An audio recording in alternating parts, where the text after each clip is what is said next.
Together, growing in faith, changing communities.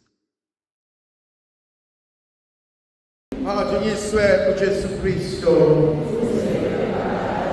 Sanda sami ngifisa sibuke kancane ivangeli likaLukas. Sahluko sesupha ivesi yamashumi amabili nesikhombisa kuze kube amashumi amathathu nesishiyagalombili. uJesu uthi kunina efuna ukuzwa lalelani. Ngibona umntaka Maria esinikeza imiyalo embalwa ebalulekile empilweni yethu. Eyokuqala uthi thandani izitha zenu. Ngibona uNkulunkulu esibizela inkonzo yokuthanda, inkonzo yokwamukela, inkonzo yokufunela okuhle. Uthi obhala kahle encwadini yabaseKorinte athi uthando liyabekezela, uthando lumnene, uthando aluyifuneli okwalo. Ngibuka le nkonzo uNkulunkulu asibizela yona, inkonzo yokwazi ukuthanda nokuthandwa nokuzithanda.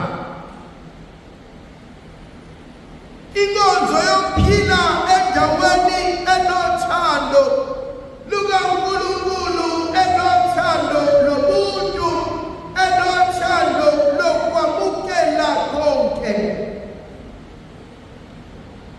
Yavuka mina le nkonzo ayivusayo uNkulunkulu uma esibizela kule nkonzo, ufuna impilo zethu zikwale, ufuna impilo zethu zibe neminingi, ufuna impilo zethu zibe nenhloso nenjongo yokuhlala eNkulunkuluwini bakhe kuphelele. Uthi obhala kahle encwadini kaJohanesi isahluko seshumi nanhlanu athi alukho uthando odlula lokuba ugele impilo yakho ukuze obathandayo babe ngcono. Athi mina ngiluthando, athi angisalibizi ngeyihambi kodwa ningabafowethu ngoba nginambulele konke okuvela kuBaba. Hlobo luni lothando asibizela lona uNkulunkulu. Sibizela inkonzo yokuzamukela wena uqobo lwakho. Sibizela inkonzo yokwelapheka la silimazane khona. Usibizela inkonzo yokuba sebudlelwaneni bunye nobungcwele bukaNkulunkulu.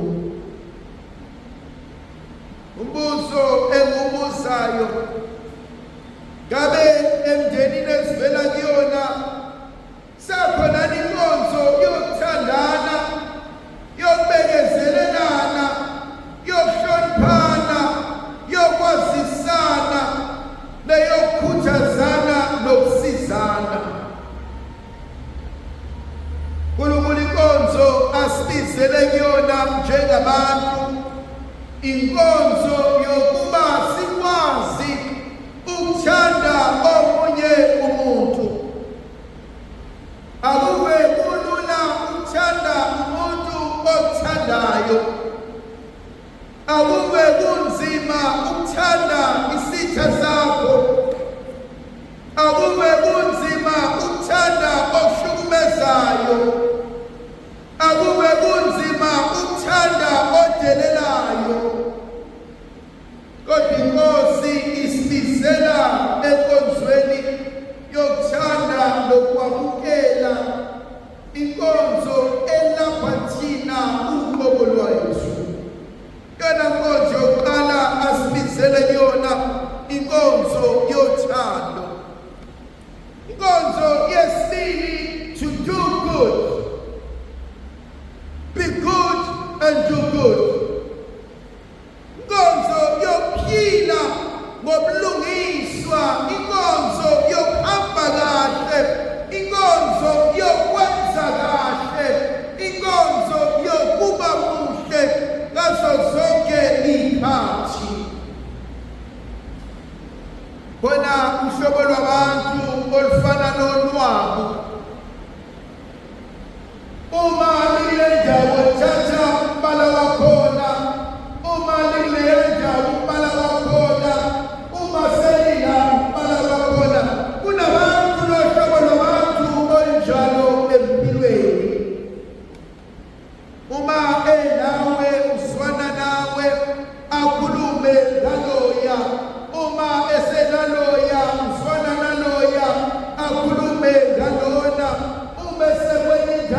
unomngane wami owayeprincipal eChatsworth njalo mangimvakashela esikoleni masihleli naye ofisini mangena ingane uyobuzwa sethi tshelani ufata, what is the motto for this school?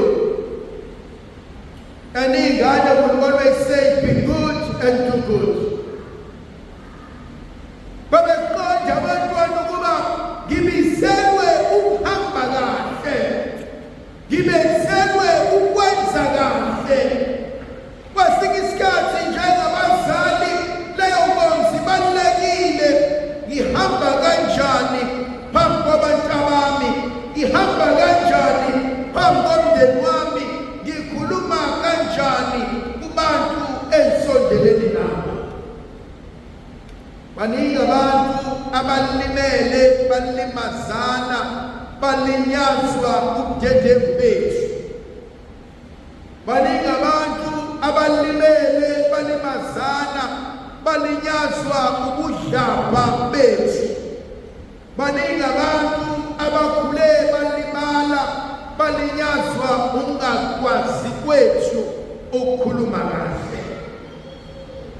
Khona inkonzo ebalulekile, khona izinto ezibalulekile, khona into njengomzali angikwazi ukuyikhuluma, angikwazi ukuyenza, khona into njengengane angikwazi ukuyikhuluma ngale ndlela, khona into njengomuntu okholwayo ekumele ikuthele ngehloni nangehlazo.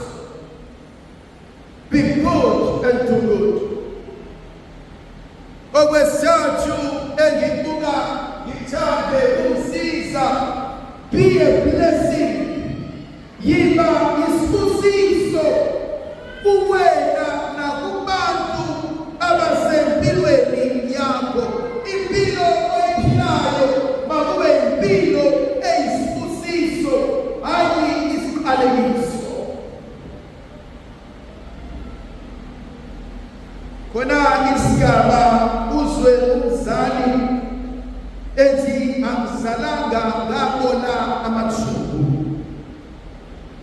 Uzwe umzali ethi kodwa Nkosi ngangibone ngani ukuze ngithole into enje. Kube khona abanye abantu okufika kwabo empilweni zethu baba isibusiso.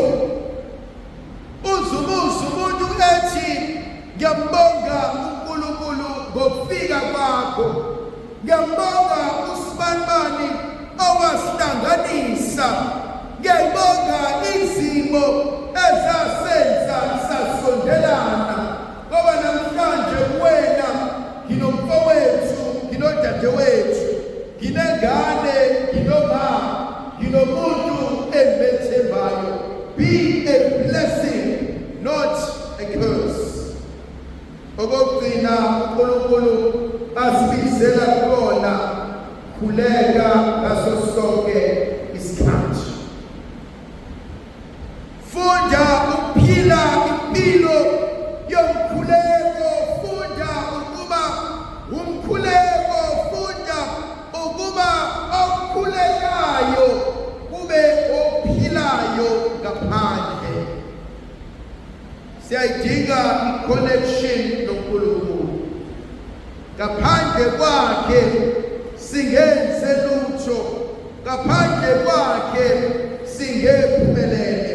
Ndlovukazi yethu nayibe nathi sibusise sifikele. Sikhanyisele sinika amandla nomusa kaNkulunkulu, oyise nendodana nomoya ogwebileyo. Amen.